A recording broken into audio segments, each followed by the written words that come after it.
목사님하고 저하고는 형하고 하는 사이인데 좋은 것은 목당 자기가 갖고 어려운 것만 저한테 맡깁니다.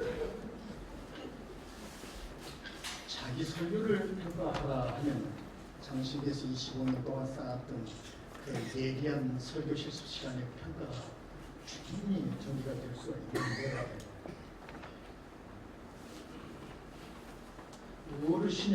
어른도 보통 어르신이 아니거든요. 어르신의 설교를 평가하라. 이게 말이 됩니까? 제가 요즘 며칠간 잠을 못 잤습니다. 그래서요.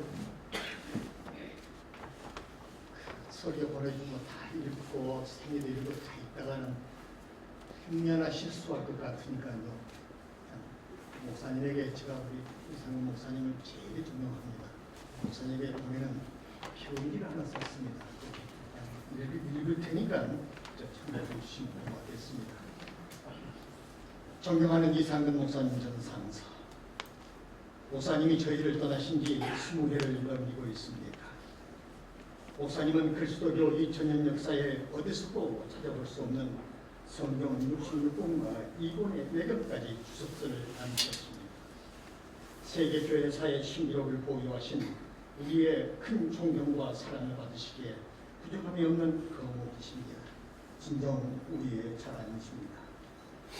그러한 거장이 남기신 주옥 같은 설교를 오늘 우리의 손에 들고 있습니다. 오늘 새롭게 목사님의 고결한 인성과 타의 추종을 불허하는 지성과 맑고 순결한 영성을 기리고 있습니다. 특별히 목사님은 유일하게도 목사와 학자, 패스토 스카라로서의 평생을 초길관하신 큰 어리심을 구성하고 있습니다. 존경하는 목사님 그리고 학자님, 이 시간 저에게 주어진 임무는 목사님의 그 놀라운 생애 중에서 오직 설교에 대하여만 말하는 일입니다. 목사님이 저 섬기는 교회에 오시어 말씀의 잔치를 베푼 한 주간 동안 얽힌 이야기들을 되새기고 싶은 충동을 억제하면서 이제 40년이 넘도록 쉼없이 뜻주셨던 목사님의 설교만을 되새겨 봅니다. 첫째, 목사님은 한결같이 설교와 목표와 학습의 조화를 이루었던 분입니다. 그 많은 설교에서 받은 첫 느낌은 말씀을 연구하시는 학자의 숨결입니다. 그 숨결을 이어가고 싶어하는 부하들이 가장 우러러보는 세계를 목사님은 40년이 넘도록 시종열일하게 다니셨습니다. 둘째로 목사님은 장로교의 전통적인 성계시 설교를 끝까지 고수하신 장로교 선교사였습니다. 설교의 새로운 형태를 고사하고 고집스럽게 일정한 형태를 가지고 철저히 본문 중심으로 말씀을 뿌리내린 아주 독특한 말씀의 종이었습니다. 셋째로 설교마다 본문에 충실한 설교 제독을 최우선으로 하셨습니다. 텍스트와 컨텍스트에 철저한 분석을 하셨고 직선적이고 효율적인 적용을 하셨습니다. 학자들이 일반적으로 갖는 해석의 끝없는 전개에 빠지지 않으시고 해석과 적용에 적절한 균형을 훌륭하게 지키셨습니다. 넷째로 목사님은 설교마다 여러 권의 책을 묶어 놓으신 듯 무게 있는 자료와 금원들이 가득합니다. 지적인 내용을 충족할 길이 없어 허전해하는 현대인들은 목사님의 설교를 듣노라면 자신들이 지적인 실존으로 변환되는 포만감을 안겨주셨습니다. 목사님의 설교를 꼭 처음부터 마지막까지 읽어주십시오. 수십 권의 책을 읽은 효과를 갖게 될 것입니다.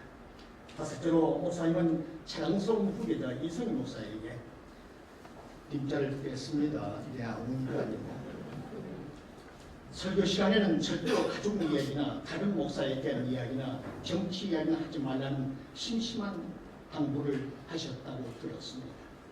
오늘의 많은 목사들이 자신과 가족, 남의 사역과 정치를 말하는 데 큰 재미를 붙이고 사는 현실입니다. 목사님의 가르침은 주님 재림하실 때까지 설교자들이 지켜야 할 엄격한 계명입니다. 여섯째로 목사님은 설교를 목회의 방편으로 사용한 흔적을 찾아볼 길이 없습니다. 설교자들이 당연히나 재직해서 자신의 뜻을 관철시키지 못했을 때에 목사님의 설교를 통하여 자기 주장을 펴고 설득을 하는 알쏭달쏭한 묘한 설교를 하는 강단이 이 시대에 가능합니다. 설교자가 지켜야 할 기본 양심을 일깨워 주시고 오늘 보여주심에 감사합니다. 일곱째로 목사님의 설교에는 잡다한 이야기들이나 불필요한 문장이 전혀 없습니다. 회중들의 감성을 움직여보려고 값싼 예화와 만담이나 세상 이야기를 가지고 울리고 웃기려고 진땀을 빼는 설교와는 확연히 다른 설교 세계를 보여주셨습니다. 목사님 평소에 유머를 많이 사용하면 사고의 깊이가 없어진다고 가르치셨던 말씀은 지당하십니다. 여덟째로 목사님은 설교자가 주어가 되는 주의 이름으로 축원합니다. 뭐할 줄은 믿습니다. 하기를 바랍니다와 같은 표현을 하고 아멘을 유도하는 설교의 탈선을 흠치도 보여주지 않으셨습니다. 목사님은 오직 말씀만을 들려주려는 충정이 누구보다 강한 설교자였습니다. 꼭 설교 좀 보시면서 그렇게 주의 이름으로 축원합니다. 아멘 인정을 모아주십시오. 없습니다. 결론적으로 목사님의 설교는 언제나 오늘의 본문을 통하여 하나님이 무엇을 말씀하시고 그 말씀의 뜻은 어떤 것이고 그 말씀이 필요한 현장은 어디라는 것을 들려주는데 설교에 온 정신을 쏟아 부으셨습니다. 그 올곧은 설교의 신명 곧 성은 운반을 실천하는 모습 때문에 하나님은 목사님을 세계의 우특선 말씀의 종으로 쓰시었습니다. 그래서 언제나 목사님의 설교를 듣는 대중들은 진지했습니다. 한 번 듣고 흘러버리기에는 너무나 가까운 내용들 때문에 손에 메모지를 들고 하나님의 말씀을 경청하였습니다. 존경하는 목사님, 제 말을 여기서 멈춤이 마땅한데 목사님은 급하신 눈을 번쩍 뜨시고 찬란한 미소와 함께 말씀하신 듯합니다. 그대 설교학 교수로서 나의 설교에 대한 예리한 평가를 하여 후배들이 나와 같은 실수를 범하지 못하도록 하는 것이 그대의 임무권을 어찌 찬사만으로 나의 귀를 즐겁게 하는 데 멈추려 하는가. 예, 목사님, 성경학의 거장으로서 오르신 기질 겁니다. 예, 울며 겨자 먹기에 속담을 되새기면서 송구스러운 마음을 부여하고 설교의 실제 시간에 학생들이 호통을 치던 설교 평가 프레임을 가지고 감히 다음 네 가지만 말씀을 드리려 합니다. 용서하십시오. 첫째로 황금보다 더 소중한 주석은 하나님의 말씀을 풀어주신 매우 소중한 일입니다. 할미는 설교를 하나님의 말씀을 선포, 해석, 적용하는 사역이라고 말한 바 있습니다. 목사님의 설교 메시지의 내용은 성삼위 하나님의 말씀을 성공적으로 선포하고 해석하고 적용하고 있습니다. 그러나 막상 그 표현에는 성삼위 하나님이 주어로 등장하지 않습니다. 즉 하나님은 이렇게 말씀하신다. 또는 하나님은 바울을 통하여 이렇게 우리에게 가르치신다는 표현이 좀 더 있었다면 얼마나 좋았을는지요.